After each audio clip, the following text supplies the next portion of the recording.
धृतराष्ट्र का ना criticality capability matrix होता है। क्या होता है क्रिटिकलिटी कैपेबिलिटी मैट्रिक्स? कि क्रिटिकल काम क्या हुआ, बहुत इंपॉर्टेंट काम और केपेबल आदमी, हाथ आगे लाइए। क्रिटिकल काम, जरूरी काम, केपेबल आदमी। यानी कि अगर हार्ट सर्जरी करनी है तो हार्ट सर्जरी हम किससे कराएंगे? मान लो ये कैमरामैन बहुत मोटिवेटेड है तो इससे भी करा ही लोगे आप? मेरा बेटा है ये, करा लो करा लो। तो मन से करेगा, दिल से। यूट्यूब पे खोल के ऑफलाइन वीडियो साथ में लगा के हार्ट सर्जरी कर देगा। हाँ आज लेकिन एक बात है, जब आदमी मोटिवेटेड होता है, उसके अंदर विल हो, तो वो कुछ भी कर सकता है। Yes no, come on, yes no, no. ऐसे नहीं होता है कि मैं मोटिवेटेड हूं, आज भाई हवाई जहाज उड़ाएगा। क्यों भाई? मोटिवेटेड है बस, आओ बैठो हमारे साथ, मैं उड़ाऊंगा हवाई जहाज, मोटिवेटेड हूं मैं। It doesn't work that. You need competence, you need, आपको कॉम्पिटेंस में एटीट्यूड, स्किल, नॉलेज तीनों चाहिए। अब दुर्योधन को हवाई जहाज नहीं उड़ाना आता तो ये धृतराष्ट्र की गलती है कि वो कह रहा है कि नहीं उड़ाने दो उसको। उधर से बोल रहे हैं कृष्ण, कृष्ण आर्बिट्रेशन के लिए आए हैं, और आर्बिट्रेशन सबसे बड़ी आर्बिट्रेटर है कृष्ण, जो बीच में आकर के मध्यस्थता कर रहे हैं, कह रहे मैं निपटाता हूं, डोंट वरी। नहीं नहीं तुम नहीं, मैं दुर्योधन को भाई उड़ाएगा हवाई जहाज। That is the problem. उनको समझ नहीं आ रहा है। आप क्या है, बेसिकली वाइस प्रेसिडेंट से कंपनी में चाय पिलवाने का काम करा रहे हो। उसको बोलते हैं not understanding criticality capability matrix. घर का आदमी है, कोई बात नहीं, पिला दे आज चाय, तू ही पिला दे। तो वो पिला देगा, लेकिन आपने उसका सही इस्तेमाल नहीं किया, उस टैलेंट का, आपने उसके पोटेंशियल का सही इस्तेमाल नहीं किया। तो ये जो बायस है, ये जो फेवरेटिज्म है, ये जो लॉन्ग टर्म फोकस को मिस कर देना, ये जो अनएथिकल होना, ये जो ग्रीडी होना, ये जो सही चीज के साथ नहीं खड़ा हो पाना, ये कि माय वे और हाईवे, या तो मेरे रास्ते या हाईवे से निकल जा, ये जो मेंटालिटी है, एक शॉर्ट कमिंग को, अपनी गलती को एक्सेप्ट ना कर पाना, एक कॉम्पिटेंट आदमी को वैल्यू ना करना, ये सब किस में रिजल्ट देता है? दो चीजों में रिजल्ट देता है। एक है weakness plus wickedness is game over. सुनिए मेरी बात, वीकनेस प्लस विकेडनेस इज, एक तो धृतराष्ट्र वीक आदमी, डिसीजन नहीं लेते, और दूसरा विकेड यानी धूर्त आदमी, चीट आदमी, चीटिंग करने वाले। जिधर वीकनेस भी है और विकेडनेस भी है, game over. That is the पहला श्लोका का सार ऑफ धृतराष्ट्र। जो बिजनेस ओनर का ये पता है, ये इनकॉम्पिटेंट मैनेजमेंट और ये फेटल मिस्टेक से ब्लंडर क्या होता है। एक कॉर्पोरेट कहानी सुनाता हूं अमेरिकन आपको, एनरॉन की। केस स्टडी समझो, 1 मिनट में जिंदगी में नई चीज समझ आएगी। एनरॉन एक अलग ही केस स्टडी है दुनिया की। 2001 में एनरॉन का एक साल का रेवेन्यू था $100 बिलियन। कितना? मिलियन नहीं, बिलियन। बिलियन। क्या होता है बिलियन? $100 बिलियन, थोड़ा समझ लेते हैं हम लोग। $1 बिलियन कितना हो गया? 8,000 करोड़। $10 बिलियन 80,000 करोड़।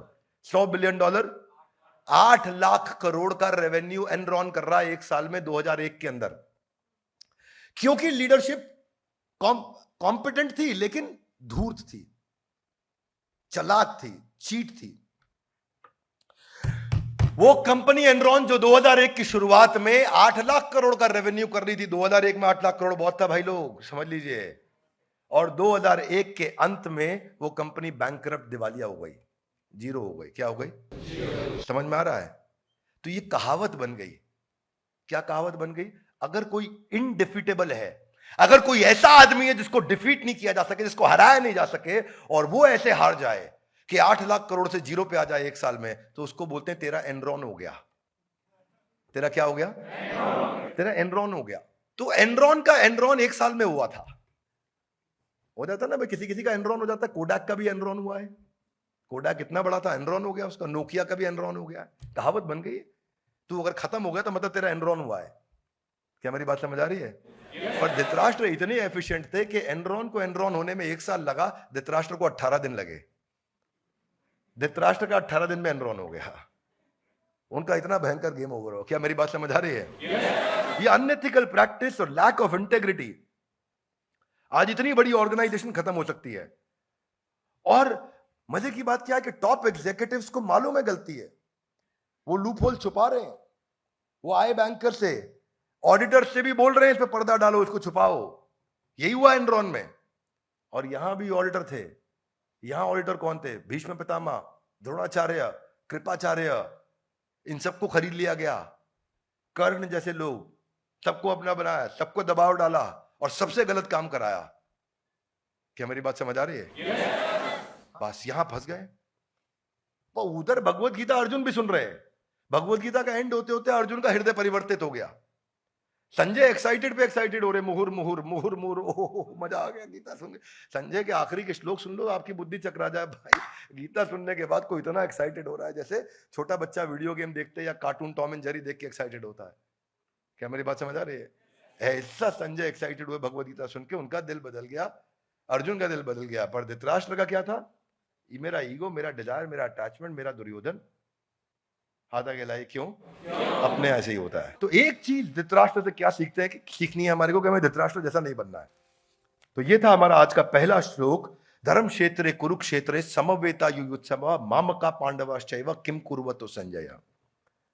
तो आज हम एक श्लोक लिया, इसी तरह हम रोज एक श्लोक लेंगे और आपको इनवाइट करेंगे। और अगर आप लोग भी आना चाहते हैं, लाइव अटेंड करना चाहते हैं, तो आप रजिस्टर कर सकते हैं इसके विषय में। आपको लिंक दे दिया जाएगा जहां आप रजिस्टर करें, आपको इनवाइट करेंगे हम और आपको एंट्री बाय इनविटेशन है। आज हमारा पहला है श्लोक था ये, और इस तरह एक एक करके हम पूरी भगवत गीता को समझने का प्रयास करेंगे। भगवत गीता को समझने के लिए, क्योंकि एक असीमित ग्रंथ है, इसके लिए एक असीमित बुद्धि की आवश्यकता है। मेरी सीमित बुद्धि है, मेरी सीमित बुद्धि से मैं प्रयास करूंगा कि आपका भगवत गीता में अनुराग, एक अटैचमेंट और एक प्रेम बढ़ सके। और भगवत गीता को श्रील प्रभुपाद ही सिखा सकते हैं, पर मैं प्रयास करता रहूंगा। हर पंछी की उड़ान की सीमा है और मेरी भी अपनी उड़ान की सीमा है, पर अपनी सीमा के माध्यम से मैं इतना जरूर करना चाहूंगा कि आपके मन में गीता के प्रति श्रद्धा पैदा करना चाहता हूं। मेरे जीवन का लक्ष्य है और उसको आप पढ़िए और लोगों को पढ़ाइए, उनको मदद करिए। हमारे साथ जुड़े रहने के लिए, आज के वीडियो को आकर के ध्यानपूर्वक अटेंड करने के लिए, आप सबका, इसको दूसरों तक पहुंचाने के लिए आप सबका हृदय की गहराई से प्रेम पूर्वक बहुत बहुत धन्यवाद।